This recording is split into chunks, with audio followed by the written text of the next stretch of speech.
Reason and Revolution by Herbert Marcuse, Part 2, The Rise of Social Theory, Chapter 2.1, The Foundations of Positivism and the Rise of Sociology, Positive and Negative Philosophy.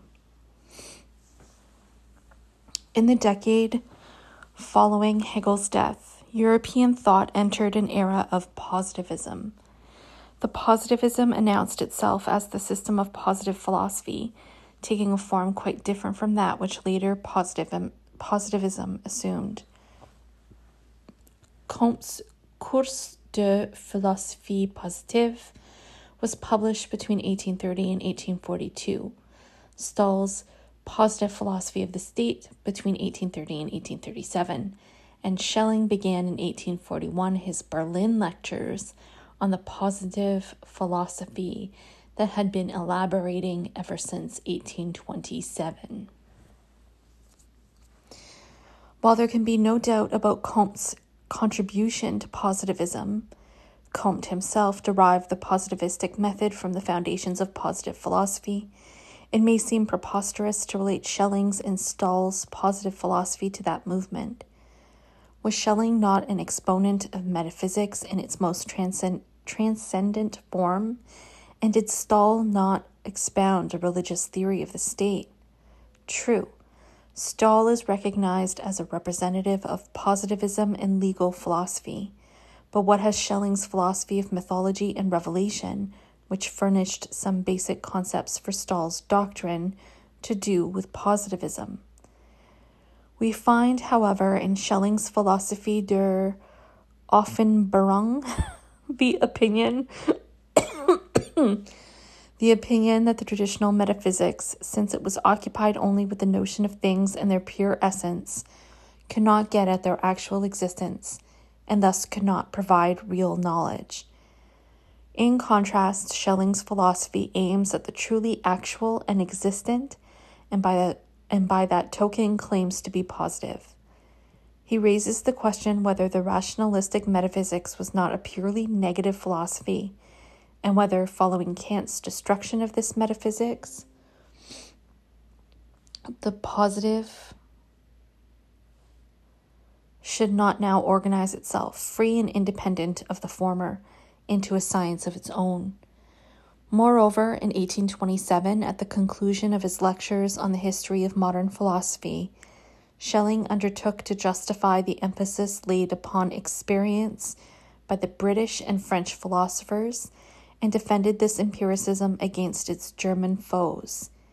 He went so far as to declare that, if we had only a choice between empiricism and the oppressive apriorism of an extreme rationalism, no free mind would hesitate to decide for empiricism.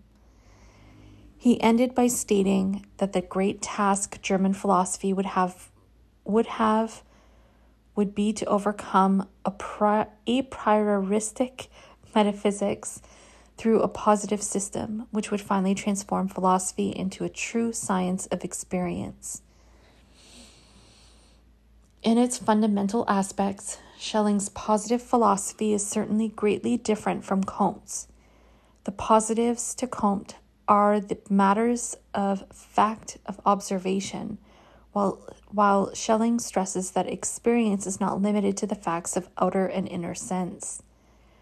Comte is oriented to physical science and to the necessary laws that govern all reality, while Schelling attempts to expound a philosophy of freedom and maintains that free creative activity is the ultimate matter of fact of experience. Nevertheless, despite these essential differences, there is a common tendency in both philosophies to counter the sway of apriorism and to restore the authority of experience. This common tendency might best be understood by considering what the new positive philosophy was directed against. Positive philosophy was a conscious reaction against the critical and destructive tendencies of French and German rationalism, a reaction that was particularly bitter in Germany. Because of its critical tendencies, the Hegelian system was designated as negative philosophy. Its contemporaries recognized that the principles Hegel enunciated in his philosophy led him to a critique of everything that was hitherto held to be the objective truth. His philosophy negated, namely, it repudiated any irrational and unreasonable reality. The reaction saw a challenge to the existing order in Hegel's attempt to measure reality according to the standards of autonomous reason. Negative philosophy, it was claimed, tries for the potentialities of things, but is incapable of knowing their reality. It stops short at their logical forms and never reaches their actual content, which is not deducible from these forms. As a result, so the critique of Hegel ran, the negative philosophy can neither explain nor justify things as they are. This led to the most fundamental objection of all, that negative philosophy, because of its conceptual makeup, negates things as they are.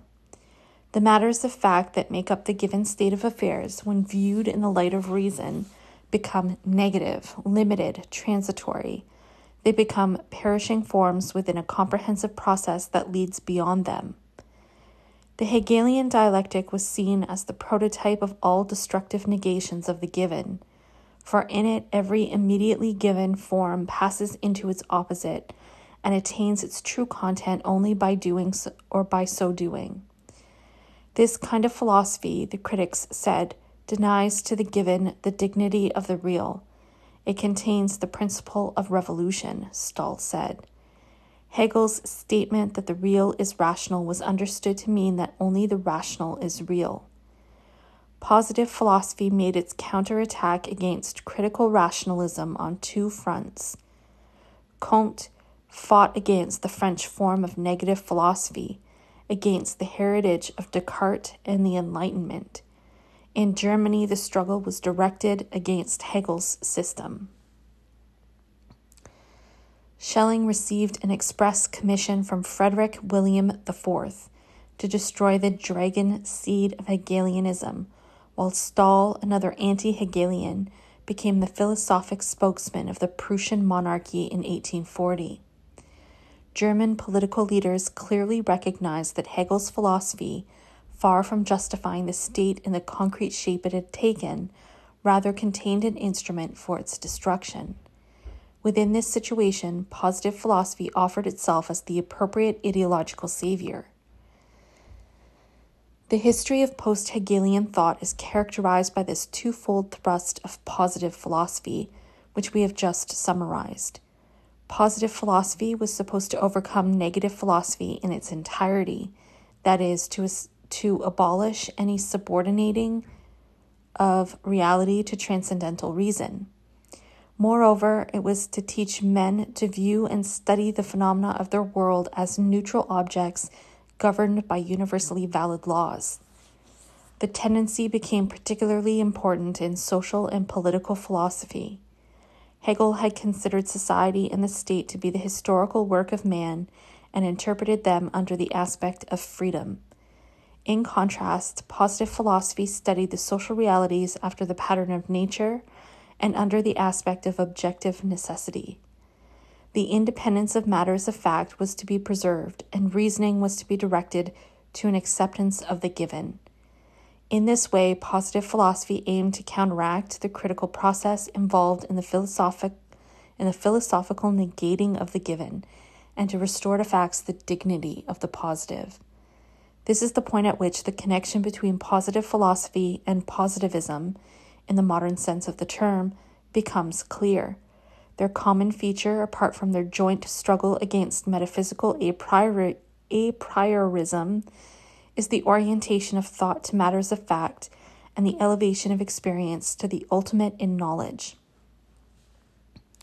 The positivist method certainly destroyed many theological and metaphysical illusions and promoted the march of free thought, especially in the natural sciences.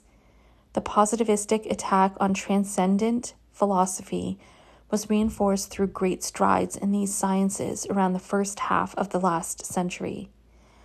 Under the impact of the new scientific temper, positivism could claim, as Comte put it, to be the philosophic integration of human knowledge.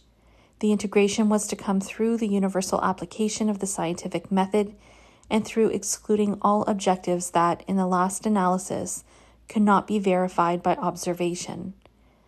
The positivistic opposition to the principle that the matters of fact of experience have to be justified before the court of reason, however, prevented the interpretation of these data in terms of a comprehensive critique of the given itself. Such a criticism no longer had a place in science. In the end, positive philosophy facilitated the surrender of thought to everything that existed and manifested the power to persist in experience. Comte explicitly stated that the term positive, by which he designated his philosophy, implied educating men to take a positive attitude towards the prevailing state of affairs. Positive philosophy was going to affirm the existing order against those who asserted the need for negating it. We shall see that Comte and Stahl emphatically stress this implication of their work. The political aims thus expressed linked the positive philosophy with the doctrines of the French counter-revolution. Comte was influenced by de Maistre, Stahl by Burke. Modern social theory got its greatest impetus from positivism during the 19th century. Sociology originated in this positivism and through its influence developed into an independent empirical science. Before we continue this line of analysis, however, we must briefly consider the trend in social theory exemplified by the so-called early French socialists, who had different roots from those of the positivists, and who led in another direction, although in their beginnings they associated themselves with the positivist position. The early French socialists found the decisive motives for their doctrines in the class conflicts which conditioned the after history of the French Revolution. Industry made great strides. The first socialist stirrings were felt. The proletariat began to consolidate. The social and economic conditions that prevailed were seen by these thinkers to constitute the real basis of the historical process. Saint-Simon and Fourier focused their theoretical implements upon the totality of these conditions, thus making society in the modern sense of the word the object upon which their theory worked. Sismondi concluded that the economic antagonisms of capitalism were the structural laws of modern society. Proudhon saw society as a system of contradictions. A number of English writers, beginning in 1821, carried their analyses of capitalism so far that they saw the class struggle as the driving motor of social development. All these doctrines aimed at a critique of the prevailing social forms, with the fundamental concepts serving as instruments for transforming and not for stabilizing or justifying the given order. Between the positivist and the critical streams, however, there lay a connecting link in the form of a systematic attempt to fuse the principle of class struggle with the idea of objective scientific sociology. Von Steen's work,